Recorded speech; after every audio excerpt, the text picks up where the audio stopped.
Welcome back, everyone, for another deep dive. This time, we're going to Thailand, Mm. and this is a really wild case. It's the Am Cyanide case.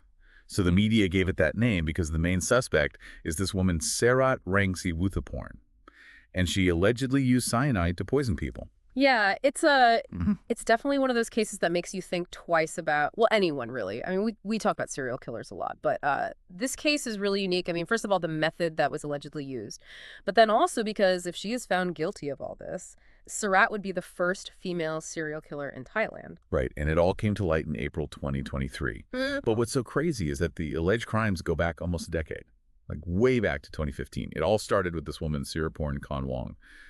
She was friends with Sarat. And at first it seemed like, I mean, there was no indication that anything was wrong. Like they just thought that Siriporn died of natural causes. But her family, they pushed for a deeper investigation, and thank goodness they did. That's so scary. It makes you wonder how many times that's happened, where someone has died and it was not natural causes. Mm. But the family just accepts it. So as the police started looking into Siraporn's case, things got really suspicious really fast. Yeah, and that's when other families started coming forward too. They had lost loved ones, and well, they had all suspected that maybe something wasn't right. They didn't really believe it was natural causes, but I guess they didn't want to think about it.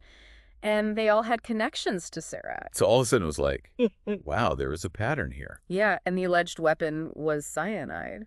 So we've got all these suspected poisonings over almost a decade, and all allegedly by the same person. So how is this even possible? Like, how do you do that for so long and not get caught? Well, that's where things get really creepy. It seems like Sarat would travel with a lot of her victims. They would go to the river for a Buddhist ritual, which, sounds peaceful, right? Yeah, like a nice spiritual thing to do with a friend. Right, exactly. And then it comes out that, well, this whole ritual was allegedly just a cover, a way to get the victims alone and poison them. My gosh, that is so messed up. Like using something that's supposed to be for good karma Hmm. as a way to kill people. It really shows you that you can never really know anyone. That's for sure. So let's talk about motive. I mean, why would she do this? What was she trying to get out of it? Well, the police think that it all comes down to money. It seems that Sarat was deep in debt.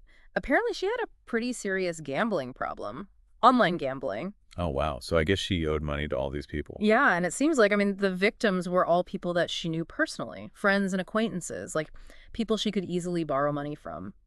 So she would borrow money from them and then kill them to get out of paying it back. It's crazy, right? And so sad for the victims. Yeah, I mean, they trusted her, and she totally took advantage of that. And you have to think about, like, what goes on in someone's mind to go from gambling debts to being a suspected serial killer? Like, how does that happen? It's mind-boggling. I mean, we all know that gambling can be addictive, and it can ruin people's lives. Yeah. But to take it this far, to actually kill people over it. Right. It's just unimaginable, really. And we're not just talking about a couple of victims. We're talking 14 suspected murders, Right. plus one attempted murder.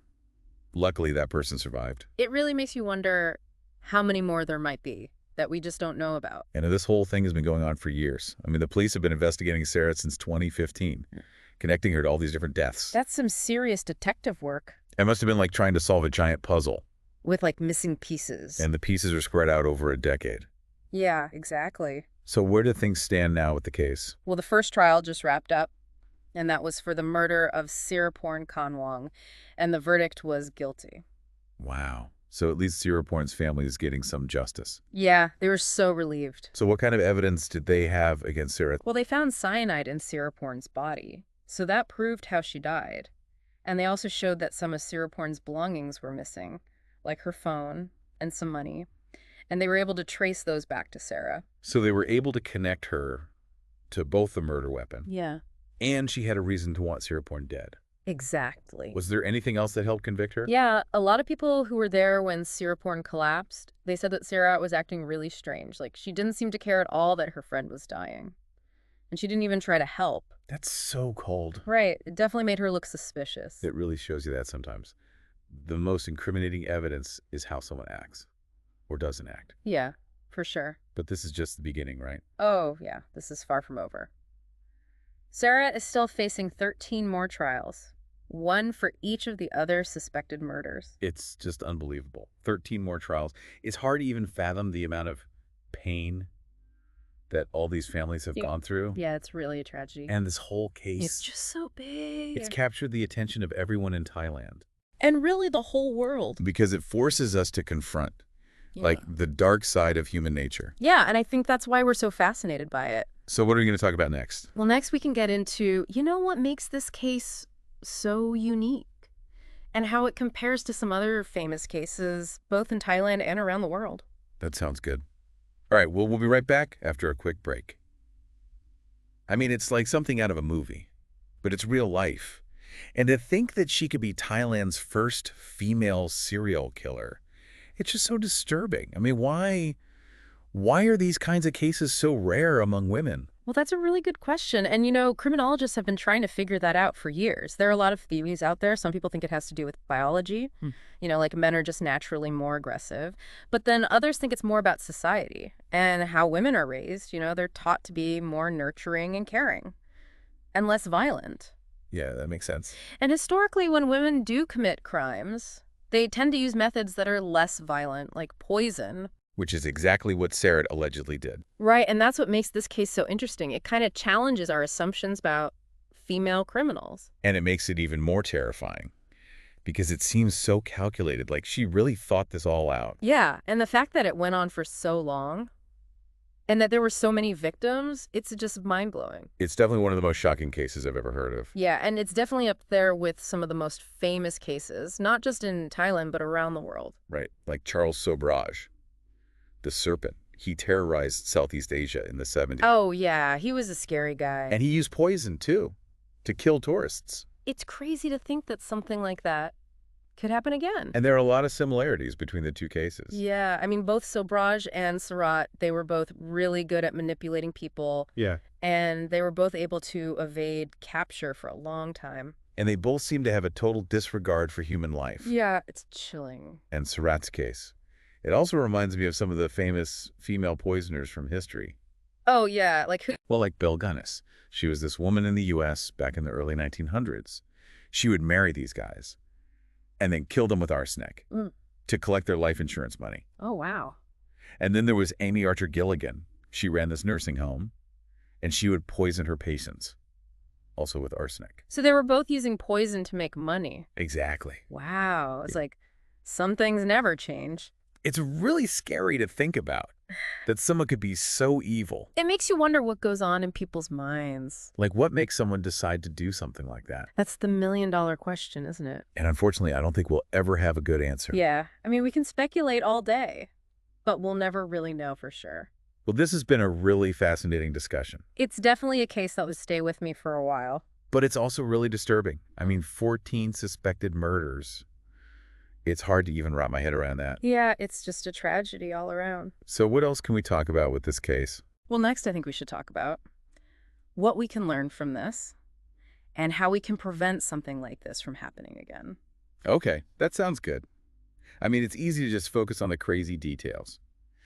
But we can't forget about the victims and their families. 14 people are dead, and their loved ones are left to pick up the pieces. Yeah, and it makes you think.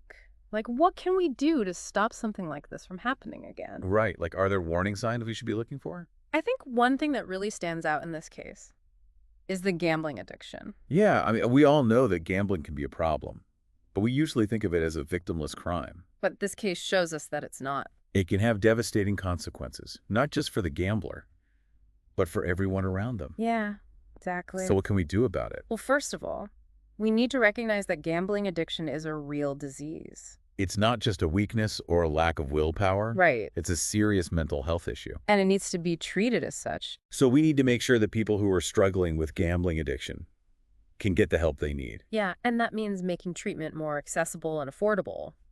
And it also means reducing the stigma around addiction so that people feel comfortable asking for help. Exactly. Because right now, a lot of people are suffering in silence. And that's just not acceptable. So we need to create a culture where people feel supported and where they can talk openly about their struggles. And we need to educate people about the dangers of gambling.